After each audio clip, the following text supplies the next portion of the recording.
49ers beat Denver. Here's Art. Thank you,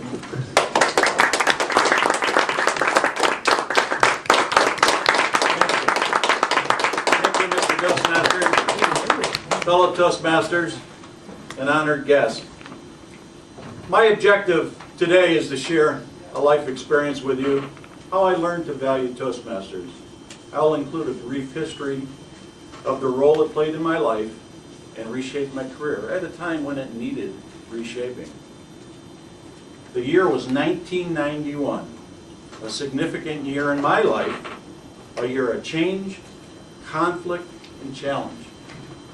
I was working in Silicon Valley as a director for a company when I was confronted with unethical behavior regarding the reporting of financial results for the company. And I was under a great deal of pressure to remain silent, or I could go to the president, report the information. The result would be an investigation, an SEC follow-on inquiry. Should I remain silent? Should I cover it up? Should I remain loyal to those associates of mine? Or should I be true to oneself? That was the challenge. I did a great deal of soul searching. I reflected on the words of Mahatma Gandhi. Mahatma Gandhi.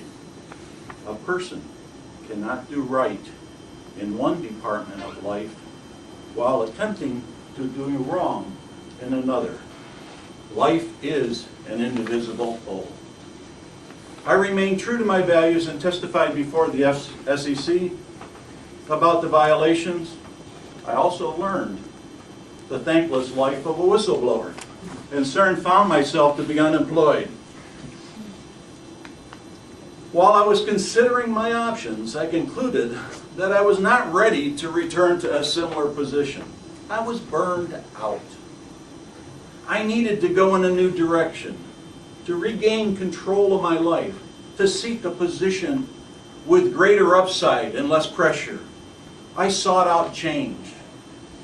I sought out a new career. That career I identified, again after reflection and thinking about it, in a sales position. I remember sitting there, again, reflecting upon my challenges and going forward, the shortcomings that I had to address, the redevelopment that I had to retool, the re-engineering of my style and delivery. Again, Gandhi in mind. When the student is ready, the teachers will appear. Let me say that again. When the student is ready, the teachers will appear. Well, I certainly was ready. I revisited an old friend. I did some networking. My former manager came to me and he said to me, "Join Toastmasters, great club we have down the street." He said this any number of times, and any number of times I turned it down. I was either too busy or just wasn't interested. But this time the calling was right and I took it up, and I was acquainted with Toastmasters for the first time. I attended and joined shortly thereafter, and I developed those skills necessary to not only deliver a speech with conviction, but to sell the company's products with conviction. To say what you mean and mean what you say, and deliver it in a consistent manner with the style and body language that supported the message and conclusion. I became acquainted with the Competent Communication Manual, and I learned through this manual that indeed there was a lot to learn. There in fact are 10 lessons, as many of you know, in this club. And those 10 lessons start out with the icebreaker. I started out with the icebreaker. I shared with the club my background, growing up in upstate New York with immigrant parents, speaking with a slight language accent because English was their second language. They were both had migrated from Italy early on in life. I then moved on and organized my speech, got to the point in lesson 3, learned how to say it in lesson 4, and in lesson 5, we got to dealing with the body language. Yes, I had some body language problems. I'm demonstrating one of them right now. While I was very, very serious about many of the subjects and many of the deliveries that I had, my body said something quite differently. I was relaxed. In fact, I put my hands in my pocket, and while it projected one image, it was inconsistent with the message that I was attempting to deliver. So I had to overcome that.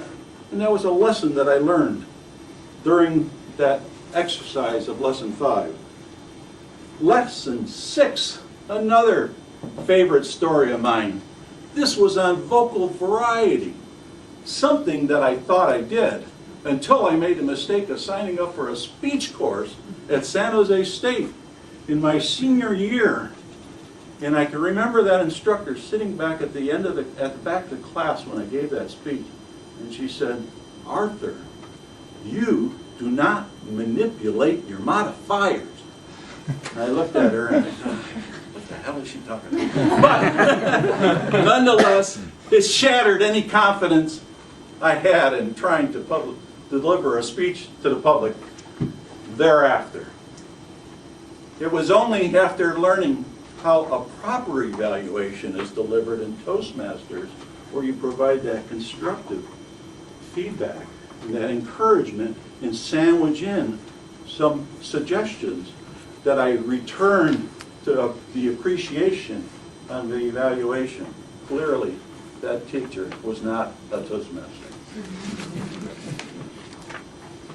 In Lesson 7, we talked about researching your topic, something near and dear to me as a history major at the time, getting comfortable with visual aids, and of course persuading with power. And the last was inspiring your audience, what I'd like to think that I'm trying to do today. I succeeded in completing my remaining assignments, received my first certificate from Toastmasters. I no longer fidgeted, nor sent the wrong message with my body.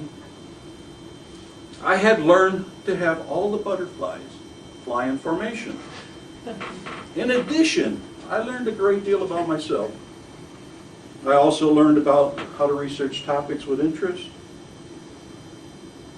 how to develop some leadership skills, officer training, mentoring fellow Toastmasters, and most of all, I learned to listen to the messenger.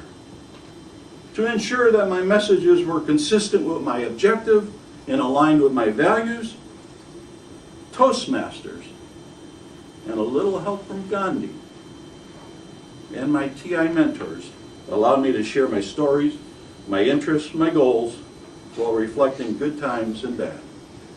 All this, I also learned to deliver a speech. Mr. Toastmaster.